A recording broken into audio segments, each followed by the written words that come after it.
Assalamualaikum warahmatullahi wabarakatuh. Perkenalkan, saya Tegar Muhammad Arif Wicaksono, NPM 2001201175 dari kelas Strategi Operasi B.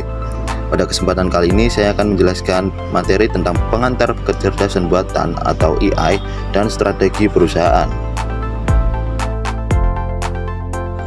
Sebelum masuk ke materi, berikut adalah beberapa dari pokok bahasan yang akan saya sampaikan pada kesempatan kali ini.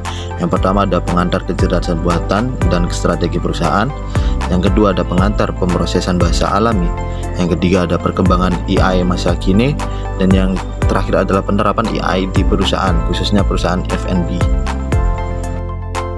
Oke, masuk ke materi yang pertama, yaitu apa sih kecerdasan buatan atau artificial intelligence. Jadi yang dimaksud kecerdasan buatan atau artificial intelligence itu merupakan sebuah sistem komputer yang bisa meniru cara berpikir manusia dalam menyelesaikan sebuah pekerjaan. Dalam hal ini, AI mampu melakukan pembelajaran, yaitu perolehan informasi dan aturan untuk menggunakan informasi. Yang kedua, penalaran, yaitu menggunakan aturan untuk mencapai kesimpulan. Dan yang terakhir adalah mengoreksi diri secara mandiri. Ya, yang selanjutnya ada 4 bentuk kecerdasan buatan. Yang pertama ada acting humanly, yaitu membuat suatu sistem komputer untuk mampu melakukan suatu pekerjaan atau aktivitas layaknya manusia. Yang kedua ada thinking humanly, yaitu membuat sistem tersebut berpikir seperti halnya manusia yang kemudian akan menentukan tindakan dari sistem tersebut. Dan yang ketiga ada think rationally, yaitu membuat suatu sistem komputer untuk bisa berpikir secara rasional sehingga tidak lagi berpikir kaku.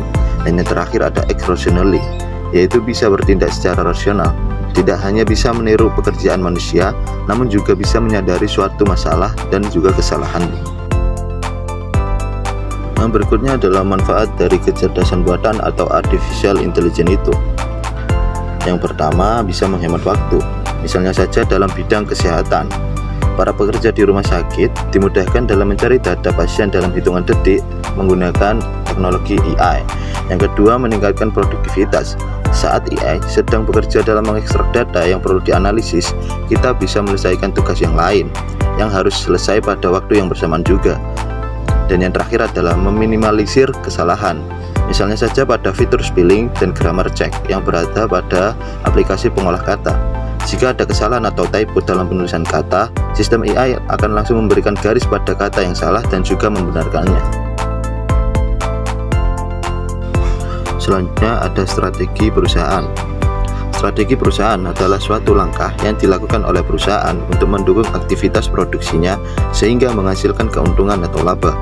Strategi perusahaan umumnya dipandang sebagai tindakan yang dapat membantu perusahaan mencapai tujuannya. Dan materi yang selanjutnya ada pengantar pemrosesan bahasa alami.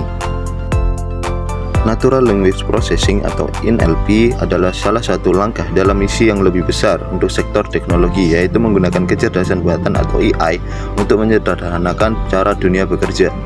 Dunia digital telah terbukti menjadi pengubah permainan bagi banyak perusahaan karena populasi yang semakin paham teknologi menemukan cara baru untuk berinteraksi secara online satu sama lain dan dengan perusahaan.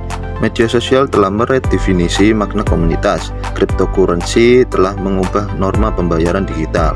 E-commerce telah menciptakan arti baru dari kata kenyamanan, dan penyimpanan cloud telah memperkenalkan tingkat retensi data lain kepada massa. Selanjutnya ada perkembangan AI masa kini. AI atau Artificial Intelligence saat ini sudah banyak bertebaran dan diterapkan di berbagai bidang kehidupan. Bahkan, AI bisa dijumpai dalam kehidupan sehari-hari, seperti asisten virtual Google dan Siri pada iPhone. Perkembangan AI di Indonesia menjadi lebih pesat seiring banyaknya pengguna internet. Tercatat, ada 196,7 juta atau lebih dari 70% populasi Indonesia sudah menjadi pengguna akses internet yang membuat data AI semakin berkembang. Ya, kali ini saya mengambil contoh penerapan Artificial Intelligence atau AI di perusahaan yang mungkin teman-teman sudah pernah dengar sebelumnya, yaitu perusahaan Coca-Cola. Mengapa? Karena di perusahaan Coca-Cola ini mereka menerapkan AI dan Big Data yang mendayai hampir semua langkah bisnisnya. Sebelumnya, Coca-Cola adalah sebuah perusahaan minuman terbesar di dunia yang memiliki lebih dari 500 brand dan menyajikan lebih dari 1,9 miliar minuman tiap harinya. Coca-Cola memasarkan produknya di lebih dari 200 negara, dan di tiap pasarnya, Coca-Cola memasarkan produk yang berbeda berdasarkan cita rasa, kandungan gula, dan juga kalori sesuai preferensi lokal. Hal ini demi memenangkan persaingan dengan rival lokal. Untuk tetap berada di posisi terdepan di tiap pasar, Coca-Cola harus memahami preferensi lokal. Untuk itu, Coca-Cola harus memiliki dan menganalisis data dalam jumlah yang sangat besar dari berbagai sumber untuk bisa menentukan brand yang akan disukai pasar. Jadi, apa sih contoh penerapan AI dalam bisnis dari Coca-Cola ini? Jadi yang pertama itu mereka memasang virtual assistant berupa AI bot pada mesin vending sehingga konsumen dapat menikmati racikan minuman kesukaannya di mesin vending di mana saja. Yang kedua, mereka menggunakan algoritma AI pada mesin vending agar mesin dapat menyesuaikan mood dengan lokasi penempatan mesin. Memanfaatkan dan menganalisis data untuk membuat minuman yang lebih sesuai selera lokal maupun menciptakan minuman bercita rasa baru. Seperti yang lain, mereka juga menggunakan media sosial untuk memahami di mana, kapan, dan bagaimana konsumen itu mengonsumsi minuman cola, dan juga mencari tahu produk terpopuler di lokasi tertentu. Biasanya, lebih dari 90% konsumen membuat keputusan pembelian berdasarkan konten media sosial yang mereka lihat. Dan yang terakhir, Coca-Cola juga mengembangkan teknologi image recognition untuk memverifikasi kupon atau struk pembelian terkait program loyalty dan juga reward. Jadi seperti itu materi yang bisa saya sampaikan dan bisa saya bagikan kepada teman-teman semua. Terima kasih. Wassalamualaikum warahmatullahi wabarakatuh.